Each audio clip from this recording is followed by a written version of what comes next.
वैराग्य योक्ति। भगवान श्री कृष्ण कहते हैं कि उद्धव जी, यह मनुष्य शरीर मेरे स्वरूप ज्ञान की मेरी प्राप्ति का मुख्य साधन है, और इसे पाकर जो मनुष्य सच्चे प्रेम से मेरी भक्ति करता है वह अनंत करण में स्थित मुझ आनंद स्वरूप परमात्मा को प्राप्त हो जाता है। जीवों की सभी योनियां, सभी गतियां त्रिगुणमयी है, और जीव ज्ञान निष्ठा के द्वारा उनसे सदा के लिए मुक्त हो जाता है। और सत्य रज आदि गुण जो दिख रहे हैं वे वास्तविक नहीं है, माया मात्र है। ज्ञान हो जाने के बाद पुरुष उनके बीच में रहने पर भी, उनके द्वारा व्यवहार करने पर भी उनसे बनता नहीं है। और इसका कारण यह है कि उन गुणों की वास्तविक सत्ता नहीं है।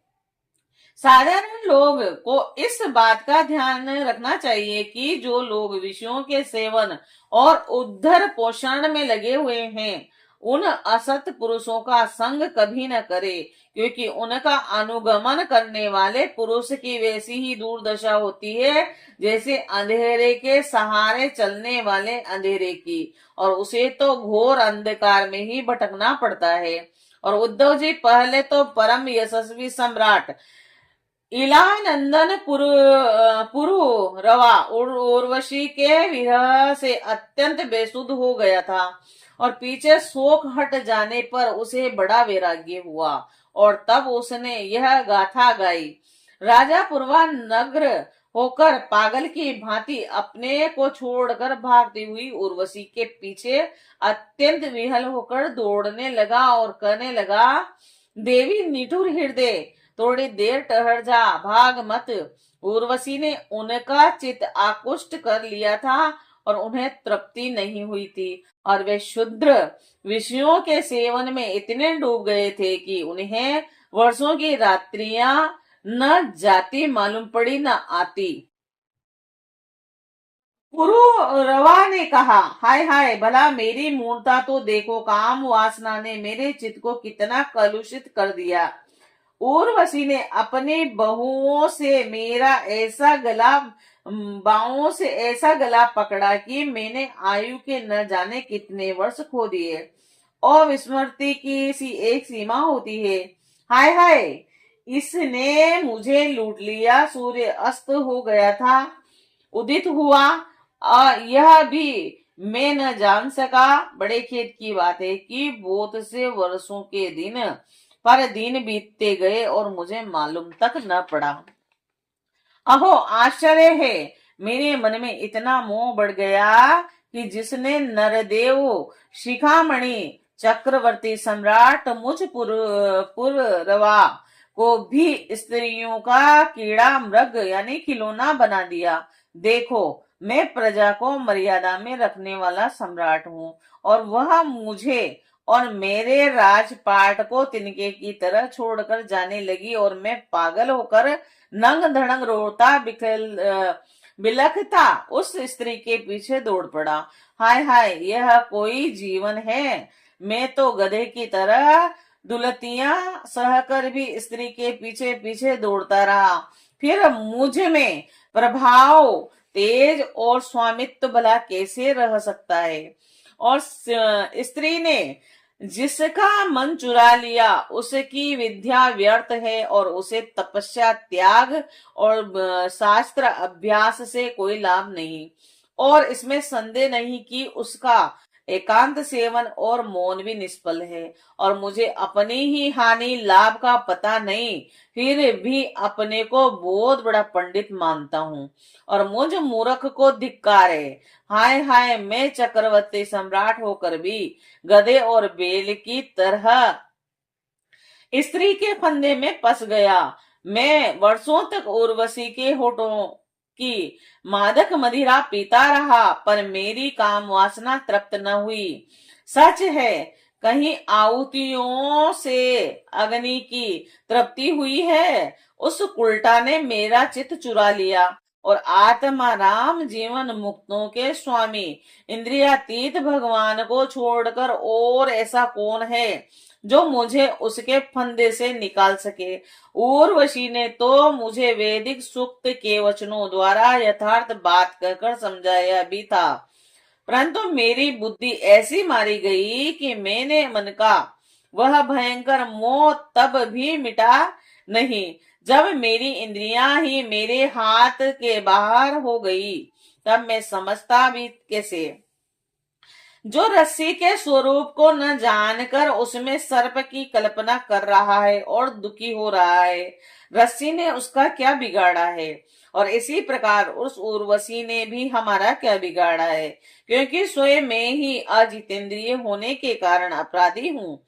कहाँ तो यह मेला कुचेला दुर्गंध से भरा अपवित्र शरीर, और कहाँ सुकुमारता पवित्रता सुगंध आदि पुष्पोचित गुण। परंतु मैंने अज्ञानवश असुंदर मैं सुंदर का आरोप कर लिया। यह शरीर माता पिता का सर्वस्व है अथवा पत्नी की संपत्ति है, और यह स्वामी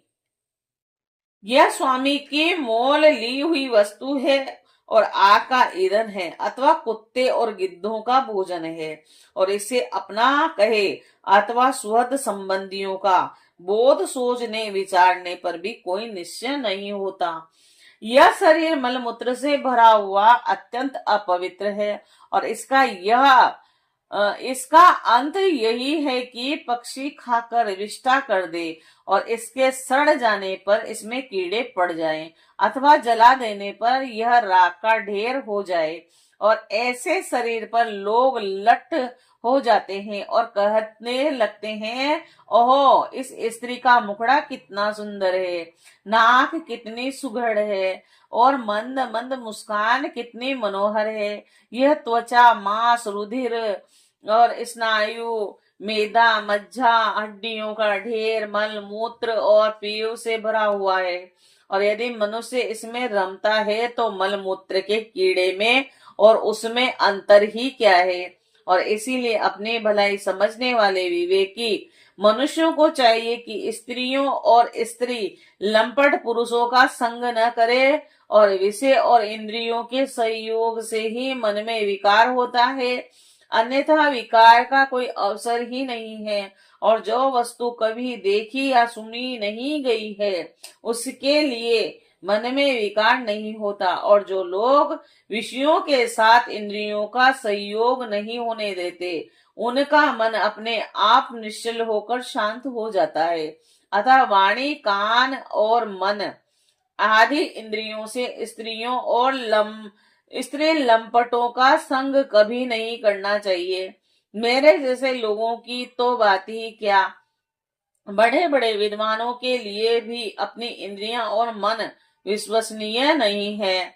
और भगवान श्री कृष्ण कहते हैं कि उद्धव जी, राज राजेश्वर पुररवा के मन में जब इस तरह के उद्गार उठने लगे तब उसने उर्वशी लोक का परित्याग कर दिया, और अब ज्ञानोदय होने के कारण उसका मोह जाता रहा, और उसने अपने हृदय में ही आत्म स्वरूप से मेरा साक्षात्कार कर लिया, और वह शांत भाव से स्थिर हो गया। और इसीलिए बुद्धिमान पुरुष को चाहिए कि पुररवा की भांति कुसंग छोड़कर सत्पुरुषों का संग करें। संत पुरुष अपने सदुपदेशों से उसके मन की आसक्ति नष्ट कर देंगे, और संत पुरुषों का लक्षण यह है कि उन्हें कभी किसी वस्तु की अपेक्षा नहीं होती, और उनका चित्त मुझ में लगा रहता है। उनके हृदय में शांति का आगाध समुद्र लहराता रहता है, और वे सदा सर्वदा सर्वत्र सब में सब रूप से स्थित भगवान का ही दर्शन करते हैं। उनमें अहंकार का लेश भी नहीं होता, फिर भी ममता की तो संभावना ही कहाँ है। वे सर्दी गर्मी सुख दुख आदि द्वंद्वों में एक रस रहते हैं, तथा भौतिक मानसिक और शारीरिक और पदार्थ संबंधी किसी प्रकार का भी परिग्रह नहीं रखते। और परम भाग्यवान उद्धव जी, संतों के सौभाग्य की महिमा कौन कहे। उनके पास सदा सर्वदा मेरी लीला कथाएं हुआ करती है। मेरी कथाएं मनुष्य के लिए परम हितकर है। जो उनका सेवन करते हैं उनके सारे पाप तापों को धो डालती है। जो लोग आदर और श्रद्धा से मेरी लीला कथाओं का श्रवण गान और अनुमोदन करते हैं वे मेरे प्रायण हो जाते हैं और मेरी अन्यन प्रेममयी भक्ति प्राप्त कर लेते हैं। उद्धव जी, मैं अनंत अचिंत्य कल्याणमय और गुण गणों का आश्रय हूँ। मेरा स्वरूप है केवल आनंद, केवल अनुभव, विशुद्ध आत्मा और विशुद्ध आत्मा में साक्षात पर ब्रह्म हूँ। और जिसे मेरी भक्ति मिल गई वह तो संत हो गया, अब उसे कुछ भी पाना शेष नहीं। और उनकी तो बात ही क्या, जिसने उन संत पुरुषों की शरण ग्रहण कर ली उसकी भी कर्म जड़ता, संसार भय और अज्ञान आदि सर्वथा निवृत्त हो जाते हैं।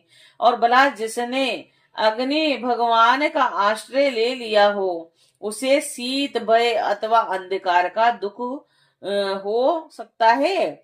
जो इस घोर संसार सागर में डूब उतरा रहे हैं उनके लिए ब्रह्मवेता और शांत संत ही एकमात्र आश्रय हैं।